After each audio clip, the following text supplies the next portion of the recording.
Pozdravljeni! Danes bomo govorili o dogodku, ki je spremenil svet in začel Prvo svetovno vojno. In to ne tako daleč stran od nas. V Bosni, v mestu Sarajevo. Avstro-ogrski cesar Franc Ferdinand je leta 1914 s svojo družino odšel v Bosno, da bi pregledal avstrijsko vojsko in nadzoroval vojaške vaje. Pokazati se je hotel tudi ljudem, da vidijo, kakšen bo naslednji avstro-ogrski cesar. Srbsko-bosansko vodstvo je cesarja svarilo, da bo njegov prihod v Sarajevo zelo provokativen, saj bodo pravoslavci 28. junija na Vidovdan praznovali praznik svetega Vida in obletnico zmage srbske vojske na Kosovem proti Turkom.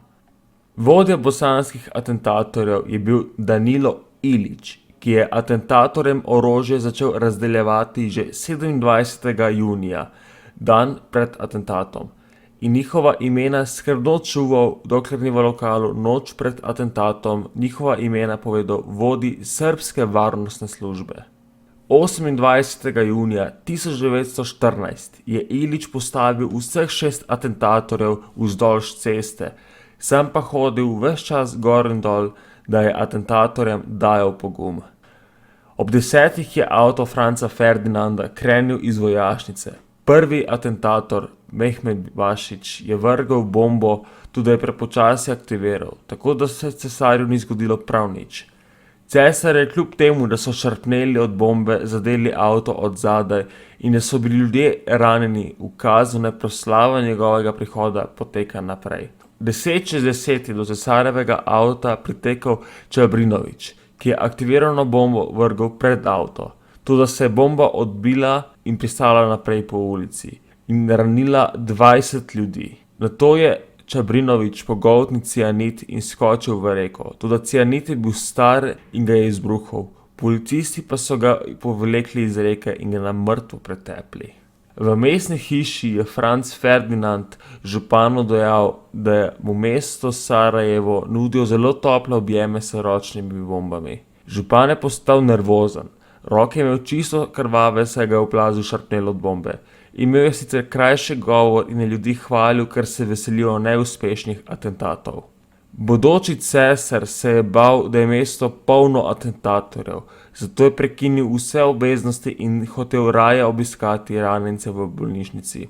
Kasneje se je Franc Ferdinand odpravil proti bolnišnici.